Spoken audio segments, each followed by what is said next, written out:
The contract lies open in front of Justin. 6 signatures are already on the page. The last one is his. A $3.8 billion acquisition. 2 companies. 1 decision. Thousands of jobs are indirectly tied to the next few seconds. Justin doesn't look at the room. He doesn't look at the lawyers waiting. He doesn't look at the partner across the table.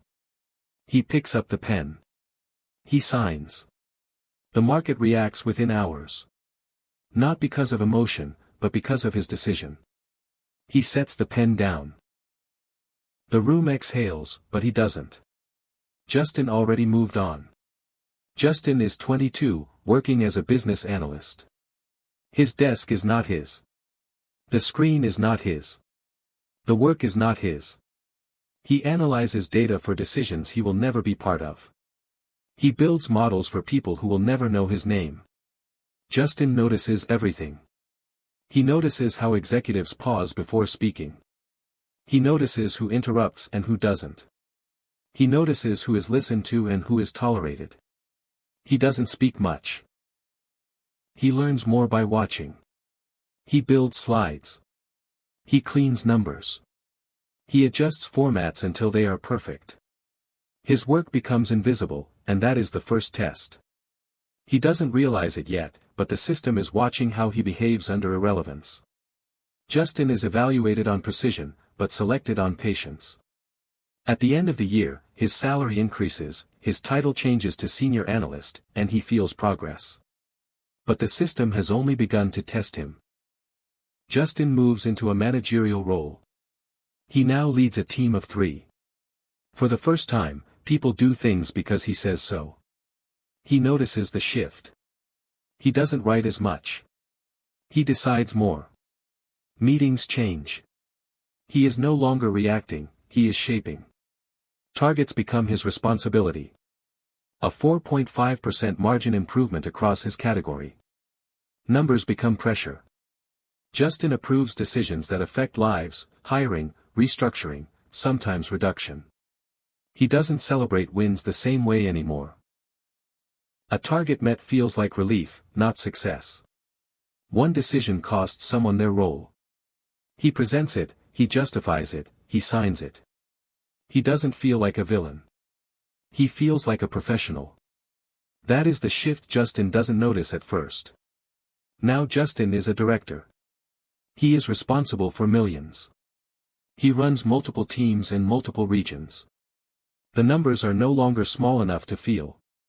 220 million in revenue. 3 business units. 15 reports. His decisions are no longer operational, they are structural. Justin decides what survives and what does not. He sits in rooms where every word is measured and every silence is evaluated. Private equity enters his world. Now everything is about return. Not growth, not potential, but return. Justin is expected to deliver EBITDA improvements. He learns the language of efficiency. He closes operations. He reduces costs. He optimizes systems. 1 decision closes a facility. 83 people lose their roles. Justin flies there. He speaks. He explains. He doesn't look for comfort, and he doesn't get it. He doesn't feel regret. That is what surprises him, not the decision, but the absence of emotion. Justin files that away. Justin becomes a vice president. He sits on the leadership team. His presence carries weight before he speaks. He oversees hundreds of employees and hundreds of millions in impact. He enters rooms and people adjust. Conversations become indirect. No one challenges him openly. They challenge the data instead. Justin approves acquisitions. 120 million, 250 million. He is responsible for integration, systems, culture, and performance. He travels constantly. Time zones blur. Sleep becomes fragmented. He is present everywhere but grounded nowhere. His relationships begin to change. People interact with his role, not him. Justin notices it. He doesn't resist it. He adapts. He is now expected to see what others cannot and act before others understand. He begins to feel distance from colleagues, from time, from normal conversations. His net worth increases, but so does the expectation. Justin no longer measures growth in salary, he measures it in responsibility. Justin is now a senior vice president. He leads thousands of employees across multiple regions.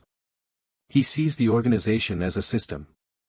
Every decision he makes echoes through that system. He no longer sees individuals, he sees structure. Justin sits in boardrooms and speaks carefully. Every word has weight. Every pause has meaning. He travels weekly. Airports become routine. Hotels become normal. His calendar is controlled by others. He is no longer managing time. Time is managing him. Justin approves strategies that shape markets, influence supply chains, and define pricing structures. His authority is unquestioned. His life is structured around performance and performance only. His personal life contracts while everything else expands. He doesn't notice it immediately because the growth feels like success. But it is also distance. Justin becomes the chief operating officer. Now he runs the company. Every operational decision flows through him. He oversees thousands of employees and every product and system within the company. Justin wakes early, not because he has to, but because he cannot sleep past it. His mind never fully disconnects. A crisis emerges, a product recall involving millions of units. Justin activates the response within minutes. Teams mobilize. He briefs the board. He speaks clearly, with no hesitation and no visible pressure. The system absorbs the shock and stabilizes. Justin doesn't celebrate the recovery. He documents it. He defines success as stability, not growth. He understands something now. Control is not about control. It is about response. And his job is to respond before disruption spreads. Justin becomes the chief executive officer. He inherits everything at once. Revenue in the billions. Tens of thousands of employees. Constant pressure. Justin doesn't react. He observes. He spends his first months listening to facilities, teams, and markets. He asks questions others avoid. He makes structural changes. Divisions are restructured. Assets are divested. The stock reacts and drops 8%. Justin expected it. He communicated it. He doesn't defend decisions. He executes them. Over time, the company stabilizes and grows. 3 years later, the stock is up 34%. Justin doesn't celebrate. He evaluates the next move. His responsibility is perception and direction. He communicates without revealing too much. He guides without exposing vulnerability. He is always observed. Every pause, every word, every silence. Justin carries the company's future, and the company carries his reputation. Beyond that, there is no title. No announcement. No public recognition. Only influence. Justin is in rooms where decisions shape entire markets, where capital moves without headlines, and where governments observe before reacting. His phone rings before news breaks, every time. He doesn't explain his position. He doesn't need to. He operates through relationships built over decades. Trust replaces structure. Access replaces titles. His decisions move billions, but his name appears nowhere. Justin no longer chases outcomes. He defines them. He doesn't measure success in public metrics. He measures it in control of direction. The cost is not visible, but it is constant. Privacy, mobility, and distance from normal life.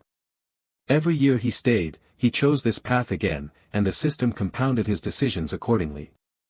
Down in the lobby, someone new walks in. A badge. A laptop. A belief that they are starting something. They look at the building and think about growth, opportunity, and progress. They do not see the system yet. They do not understand the structure. They do not understand the trade-offs.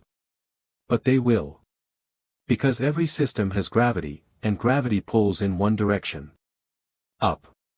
But not everyone who enters will rise.